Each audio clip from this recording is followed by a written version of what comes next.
Everyone, welcome back to my channel. अस्सलाम वालेकुम। कैसे हैं आप लोग? उम्मीद करती हूँ आप सब लोग खैरियत से होंगे। तो जी आज मैं आप लोगों के साथ शेयर करने वाली हूँ बहुत ही टेस्टी, बहुत ही हेल्दी और बहुत ही आसान सी 3 टाइप की मेयोनीज़ की रेसिपी, जिसे बनाना भी बहुत आसान है और ये खाने में बहुत ही ज़्यादा टेस्टी होती है और ये हेल्दी भी होती है, क्योंकि हमने इसके अंदर बहुत ही कम ऑयल का यूज़ किया है, एकदम ना के बराबर। मार्केट वाली जो मेयोनीज़ होती है ना, उसमें ऑयल का यूज़ बहुत ही ज़्यादा किया जाता है, जिससे कि वो बहुत ही ज़्यादा अनहेल्दी हो जाती है। तो इसे बच्चे बहुत ही ज़्यादा पसंद करते हैं, बड़ों को भी बहुत ही पसंद होते हैं। आप इस तरीके से अपने घर में 3 तरह की 4 तरह की जैसी भी चाहे मेयोनीज़ को बना करके तैयार करके फ्रीज में रख दीजिए और बहुत ही हेल्दी ये मेयोनीज़ बनकर तैयार होती है। जब जी चाहे तो आप इससे कोई भी रेसिपी बनाकर तैयार कर सकते हैं। तो जी चलिए फटाफट से हम इस हेल्दी सी रेसिपी को बनाना स्टार्ट कर लेते हैं। और इससे पहले अगर आप मेरे चैनल पर नए हैं और अगर अब तक आपने मेरे चैनल को सब्सक्राइब नहीं किया है तो चैनल को सब्सक्राइब करें, वीडियोज़ को लाइक करें और ज़्यादा से ज़्यादा शेयर करें। चलिए बनाना स्टार्ट कर लेते हैं। तो जी मेयोनीज़ बनाने के लिए हमने यहाँ पर एक मिक्सी का जार ले लिया है, उसमें हमने ले लिए हैं 2 उबले हुए अंडे। जी हाँ, 2 उबले हुए अंडे हम इसके अंदर ऐड करेंगे और साथ ही हमने 5 यहाँ लहसुन की कली ऐड कर दी है, 1 मैंने यहाँ पर हरी मिर्च इसमें ऐड कर दी है, साथ ही इसमें जाएगा स्वाद के अनुसार नमक। तो जी नमक हमने इसमें ऐड कर दिया है और साथ ही हम यहाँ पर लेंगे वाइट वाला जो सिरका होता है ना, वाइट विनेगर, वो वाला हमें ले लेना है। तो 1 चम्मच हम वो इसमें ऐड करेंगे और साथ ही हमें सिर्फ 1 चम्मच हमें इसके अंदर ऐड करना है रिफाइंड ऑयल। हमें खुशबू वाला कोई भी तेल इसके अंदर यूज़ नहीं करना है, हम यहाँ पर रिफाइंड ऑयल का यूज़ करेंगे। तो जी सिर्फ 1 चम्मच हमने यहाँ पर ऑयल ले लिया है और इसके ढक्कन से हम इस तरह से इसको कवर कर देंगे और कवर करने के बाद हमें एकदम बारीक पेस्ट बनने तक इसे अच्छे से ब्लेंड कर लेना है। तो जी इस तरीके से हमने इसको ब्लेंड कर लिया था। साथ ही मैंने यहाँ पर इसका जो जार था ना मिक्सी का, उसको मैंने यहाँ चेंज कर दिया था, क्योंकि हमारा जो जार था पहले वाला वो थोड़ा बड़ा लग रहा था मुझे, तो मैंने इसे छोटे में ट्रांसफ़र करके अच्छे से ब्लेंड कर लिया है। और ये देखिए बहुत ही गजब की हमारी मेयोनीज़ बन करके तैयार हो गई है, मार्केट से बढ़िया, एकदम हेल्थी और बहुत ही ज़्यादा टेस्टी। तो इसे आपको क्या करना है, इस तरह से कोई एयर टाइट कंटेनर आप यहाँ पर ले लें छोटा सा, और उसके अंदर आप इसे डालकर स्टोर करके रख सकते हैं। तो जी मेयोनी को इसके अंदर ट्रांसफ़र कर देंगे और इसके ढक्कन से इस तरह से इसको कवर कर लेंगे और कवर करके हम इसे रख देंगे स्टोर करने के लिए। यानी कि आप इससे कोई भी रेसिपी बना सकते हैं, पास्ता में आप इसे यूज़ करें या फिर सैंडविच बनाएं, बहुत ही टेस्टी बनता है। तो जी चलिए हमें दूसरी टाइप की मेयोनीज़ को हम तैयार कर लेते हैं। तो जी यहाँ पर मैंने थोड़े से काजू और बादाम को पानी में भिगो दिया था, उसके छिलके निकाल कर हमने डाल दिए हैं जार में। साथ ही मैंने यहाँ पर 2 लहसुन की कली ली है और हमने यहाँ पर लिया है पनीर। तो जी मैंने यहाँ पर 70 ग्राम पनीर लिया है, उसको मैंने इसके अंदर ऐड कर दिया है। और यहाँ पर मैंने लिए हैं 1/4 चम्मच काली मिर्च, यानी कि 8 से 10 हमने यहाँ पर काली मिर्च इसके अंदर ली है। बहुत ही बढ़िया फ्लेवर आता है इसका। साथ ही हल्की सी मिठास के लिए हम यहाँ शहद इसके अंदर ऐड करेंगे। तो 1 चम्मच के करीब इसके अंदर शहद हमें ऐड करना है। तो यहाँ पर शीशी में सिर्फ 1 चम्मच के करीब ही बचा हुआ था, मैंने सारा ही इसमें ऐड कर दिया है। और इसके बाद हम इसके अंदर डालेंगे नींबू का रस। जी हाँ, आधा नींबू का रस हमें इसके अंदर ऐड कर लेना है, बढ़िया से निचोड़ करके आप इसमें डालें। स्वाद के अनुसार हमें यहाँ नमक इसके अंदर ऐड करना है और साथ ही हम यहाँ पर आधा कप भर के इसके अंदर ऐड कर देंगे मिल्क, यानी कि दूध। ठंडा नॉर्मल टेम्परेचर पर रखा हुआ मिल्क था, तो वो मैंने इसके अंदर ऐड कर दिया है। अब हम इसे ढक्कन से कवर कर लेंगे और इसको भी हमें बढ़िया से ब्लेंड कर लेना है, एकदम बारीक पेस्ट बनने तक। तो जी यहाँ पर आप देख सकते हैं बहुत ही बढ़िया से इसको हमने ब्लेंड कर लिया था। हल्का सा ही आपको पतला दिख रहा होगा, लेकिन क्या होगा जब हम इसे कंटेनर में डालकर फ्रीज में रखेंगे ना, तभी अपने आप से गाढ़ी हो जाती है। तो इसलिए मैंने इसको थोड़ा सा पतला रखा है। तो इसको भी हम इस तरीके से कंटेनर में डालकर बढ़िया सा और इसको रख देंगे हम स्टोर करने के लिए फ्रिज में।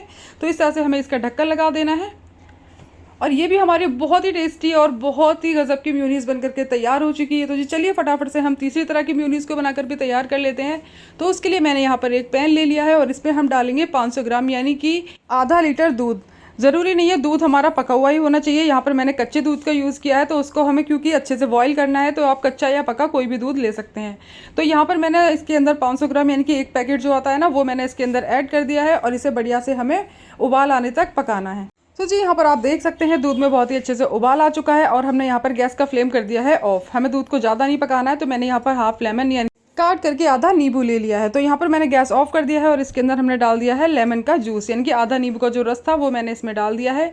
और बंद गैस पर ही हमें अच्छे से इसको इस तरीके से चलाते जाना है। जैसे जैसे हम चलाते जाएंगे हमारा जो दूध है वो फटना शुरू हो जाएगा। तो प्रोसेस को हमें बंद गैस पर ही करना है, यानी कि गैस को हमें ऑन नहीं करना है। तो यहाँ पर आप देख सकते हैं धीरे धीरे जो मिल्क था, यानी कि जो दूध था, वो फटना शुरू हो चुका है और इस तरीके से हमें थोड़ा सा और चलाते जाना है। तो ये देखिए एकदम प्रॉपर तरीके से हमारा जो मिल्क था बढ़िया से फट चुका है, छेना अलग और इसका पानी जो है वो अलग हो चुका है। इसका जो पानी होता है ना, वो भी बहुत ही ज़्यादा हेल्दी होता है। आप अगर चाहें तो इससे आटा गूंथ सकते हैं या फिर आप इस पानी को सब्ज़ी की ग्रेवी में भी ऐड कर सकते हैं। तो जी यहाँ पर हमने ले लिया है एक मिक्सी का जार और यहाँ पर मैंने पानी को अलग कर दिया था और छेना को अलग कर लिया था। तो जो छेना हमने अलग किया था ना, उस छेने को हमें डाल देना है मिक्सी के जार में। साथ ही मैंने यहाँ पर 3 लहसुन की कलियाँ ले ली हैं और साथ ही हमें यहाँ पर इसमें ऐड कर देना है स्वाद के अनुसार नमक। जी हाँ, नमक इसमें ज़्यादा मत कीजिएगा, स्वाद के अनुसार यहाँ नमक ऐड कीजिएगा। और साथ ही हमने क्या करना है, ज़रूरत के हिसाब से, यानी कि जितनी भी ज़रूरत हो उतना हमने जो छेने का पानी निकाल कर रखा था ना, वो पानी हम इसमें ऐड कर देंगे। तो शुरुआत में थोड़ा पानी डालिएगा जिससे कि हमारी जो मेयोनीज़ है वो ज़्यादा पतली ना हो जाए। तो इस तरीके से पानी डालने के बाद हम इसे कवर कर देंगे। कवर करने के बाद हमें सेम प्रोसेस से बढ़िया से इसको ब्लेंड कर लेना है, एकदम पेस्ट बनने तक बढ़िया और स्मूथ।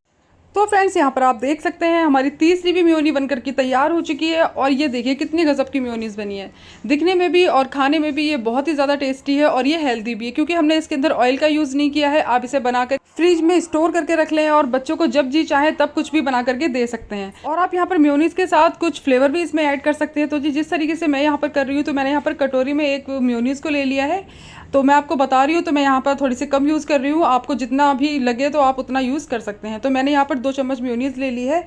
और साथ ही हमने यहाँ पर लिया है टमाटो केचप, क्योंकि इसका जो फ्लेवर होता है ना, बच्चों को बहुत ही ज़्यादा पसंद होता है। अगर आप उनके लिए सैंडविच बना रहे हैं या बर्गर बना रहे हैं या पास्ता बना रहे हैं, तो आप इस तरीके से बना करके उनको दे सकते हैं। तो जी इसको अच्छे से मिक्स कर लेना है। और यहाँ पर देखिए बहुत ही बढ़िया सी हमारी बच्चों के लिए सैंडविच वाली मेयोनी बनकर तैयार हो चुकी है।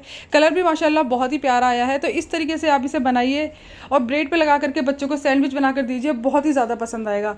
और आप चाहें तो इस तरीके से ही ग्रीन चटनी के भी आप बनाकर तैयार कर सकते हैं। सेम प्रोसेस से हमने यहाँ पर मेयोनीज को ले लिया है, उसमें हमने धनिया और पुदीने की हरी चटनी ऐड कर दी है और डालकर हमें इसे अच्छे से मिक्स कर लेना है। तो जी ये हमारी ग्रीन चटनी वाली मेयोनी बनकर के तैयार हो चुकी है, बहुत ही टेस्टी लगती है खाने में। तो जी इस तरीके से आप इसे भी बनाकर तैयार कर सकते हैं। तो जी यहाँ पर आप चाहें तो फ्लेवर भी इसमें ऐड कर सकते हैं, या फिर आप चाहें तो बिना फ्लेवर के भी इसको यूज़ कर सकते हैं। तो जी यहाँ पर मैंने आपको 2-3 तरह की नहीं 5 तरह की मेयोनीज बना करके दिखाई है। तो जी आप इस तरीके से अपने घर में बना करके तैयार कीजिए, इसे स्टोर करके फ्रिज में रखिए 15 से 20 दिन तक, ये बिल्कुल ख़राब नहीं होती, बहुत ही अच्छे से ये चल जाती है। लेकिन इसे बना करके आप फ्रिज में ही रखिएगा, क्योंकि हमने इसके अंदर कोई केमिकल वगैरह या कोई ऐसी चीज़ ऐड नहीं की है जिससे कि हम इसे बाहर रखें और ये ख़राब ना हो। इसे आप फ्रिज में रखिएगा, फ्रिज में रखकर आप बेफिक्र हो जाए 20 दिनों तक के लिए, ये बहुत ही आसानी से चल जाती है। तो जी इस तरीके से आप इसे अपने घर में ज़रूर से बनाइए और सभी को खिलाइए और मुझे कमेंट करके ज़रूर से बताइएगा कि आपको मेरी ये रेसिपी कैसी लगी। रेसिपी पसंद आई हो तो प्लीज़ मेरे चैनल को लाइक, शेयर और सब्सक्राइब करना बिल्कुल भी ना भूलें। साथ ही बेल आइकन को भी प्रेस करें, जिससे कि मेरी आने वाली वीडियोस की नोटिफिकेशन आप तक जल्द से जल्द पहुंचे और आप मेरी आने वाली वीडियोस को सबसे पहले देख पाएँ। तो गाइस हमें दीजिए इजाज़त, मिलते हैं नेक्स्ट वीडियो में, तब तक के लिए टेक केयर, बाय बाय, अल्लाह हाफिज़।